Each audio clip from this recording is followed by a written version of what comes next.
জামাত ইসলামী তার গঠনতন্ত্রে বলেছে সকল ক্ষমতার উৎস হচ্ছে আল্লাহ। এই কথা যারা মানে না তাদের নিবন্ধন আমাদের দরকার নেই। আমরা নিবন্ধন চাই না, আমরা ঈমান নিয়ে বাঁচতে চাই। এই ঈমান দিয়ে দেশের স্বাধীনতার হেফাজত হবে।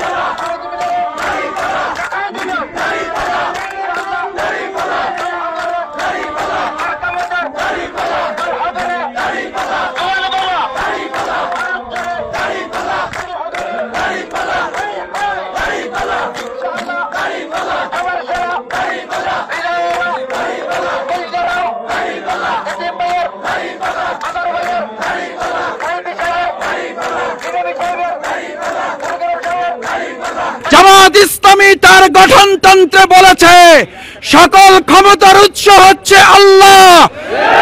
এই কথা যারা মানে না তাদের নিবন্ধন আমাদের দরকার নেই।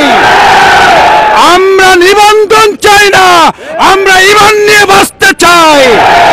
এই ঈমান দিয়ে দেশের স্বাধীনতার হেফাজত হবে। আউযু বিল্লাহি মিনাশ শাইতানির রাজিম। বিসমিল্লাহির রহমানির রহিম। বাংলাদেশ জামাত ইসলামী স্বাধীনতা সার্বভৌমত্বের অতন্দ্র প্রহরে ইসলামের এই জাগরণ তৈরিকারী কাফেলার নিবন্ধন মামলার রায়ে ন্যায়ভ্রষ্ট যে রায় দেওয়া হয়েছে, এই রায়ের প্রতিবাদে বিক্ষোভ সমাবেশে অংশগ্রহণরত হাজার হাজার ভাইয়েরা, সম্মানিত ঢাকাবাসী, সম্মানিত দেশবাসী, আসসালামু আলাইকুম ওয়া রাহমাতুল্লাহি ওয়া বারাকাতুহু। সংগ্রামী ঢাকাবাসী ভাই এবং বন্ধুগণ, আপনারা জানেন বাংলাদেশ জামাত ইসলামী বাংলাদেশের স্বাধীনতা সার্বভৌমত্ব ইসলামের ভিত্তিতে ন্যায় ইনসাফের একটি রাষ্ট্র প্রতিষ্ঠার জন্য আন্দোলন সংগ্রাম করে আসছে।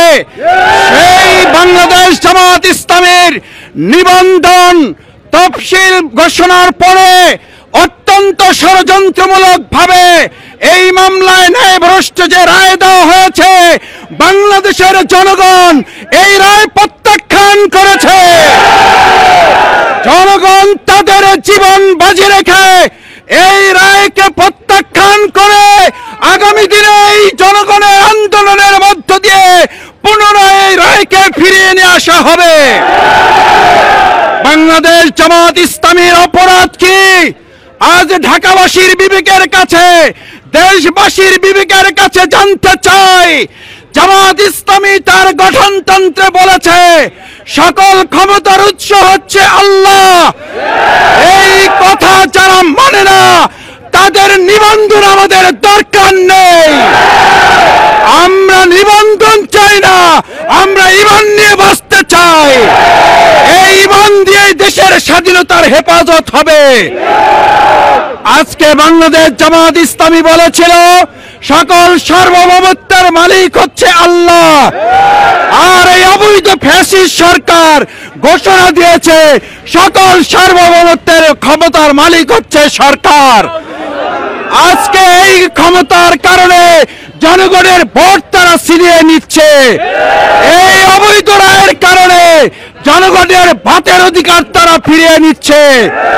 জনগণের ক্ষমতাকে সার্বভৌমত্বের মালিক সরকার হয়ে যাওয়ার কারণে ব্যাংক ডাকাতি হয়ে গেছে, শেয়ার বাজার শেষ হয়ে গেছে, ব্যাংকের মালিক এখন ছাত্রলীগের ইউনিটের সভাপতি হয়ে গেছে।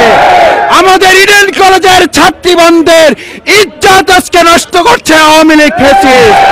সংগ্রামী ভাই এবং বন্ধুগণ, যে ইন্তেকাল কমিশন অবৈধ তফসিল ঘোষণা করেছে, এই তফসিল কি আপনারা মানেন? কেউ রাতের তফসিলে রাতের ভোট হবে, আপনারা কি মানেন? কেউ এই অবৈধ তফসিলের নির্বাচন প্রতিহত করতে সবাই জীবন বাজি রেখে রাজি আছেন সবাই। সংগ্রামী ভাই এবং বন্ধুগণ, ইন্তেকাল কমিশন সেদিন ইন্তেকাল করেছিল, আর অবৈধ তফসিল ঘোষণার মধ্য দিয়ে সেদিন তাদের জানাজা দাফন সম্পন্ন হয়ে গেছে। এই জানাজা দাফন হওয়া ইন্তেকাল কমিশন দিয়ে বাংলাদেশের জনগণের কোনো ভোট হতে পারে না। এই সরকারকে পদত্যাগ করতে হবে, কেয়ারটেকার সরকার ফিরিয়ে দিতে হবে, আমাদের নিবন্ধন ফিরিয়ে দিতে হবে। আমাদের নিবন্ধন ফিরিয়ে নিয়ে এসে জনগণের আন্দোলন দিয়ে আবার নির্বাচনে জনগণের কাতারে বাংলাদেশ দাঁড়াবে। আমাদের নিবন্ধন বাতিল করে জনগণের আন্দোলন থেকে বাংলাদেশ জামাত ইসলামীকে এক সেকেন্ডের জন্য থামিয়ে রাখা যাবে না। সম্মানিত ভাই এবং বন্ধুগণ, ঢাকাবাসী ভাইয়েরা আসুন, আমাদের আমিরে জামাত ডাক্তার শফিকুর রহমান সহ বিরোধী দলের নেতাকর্মী যারা আছেন অবিলম্বে তাদের মুক্তি দিতে হবে, অন্যথায় জনগণের গণঅভ্যুত্থানের মাধ্যমে জেলের তালা ভেঙে তাদের মুক্ত করা হবে। আসুন আগামী দিনে জনগণের ভোটের হরণ করার জন্য যারা 57 সেকেন্ডে 43 সিল মারার প্রতিযোগিতা করেছে, তারা সামনের ভোটে 60 সেকেন্ডে 60টা ভোট দেওয়ার ষড়যন্ত্র করেছে, দাঁত ভাঙার জবাব দেওয়া হবে। এই নির্বাচন হবে না, এই নির্বাচন হতে দেব না। বাংলাদেশের মানুষ এই নির্বাচন প্রতিরোধ করবে। সেই আন্দোলনে সকলকে অংশগ্রহণ করার উদাত্ত আহ্বান জানিয়ে আজকের কর্মসূচি শান্তিপূর্ণভাবে সফল করায় সকলকে ধন্যবাদ।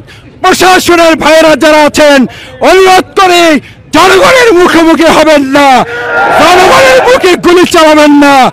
আগামী দিনে হরতাল অবরোধ সহ অসহযোগ কর্মসূচি ঘোষণা করা হবে।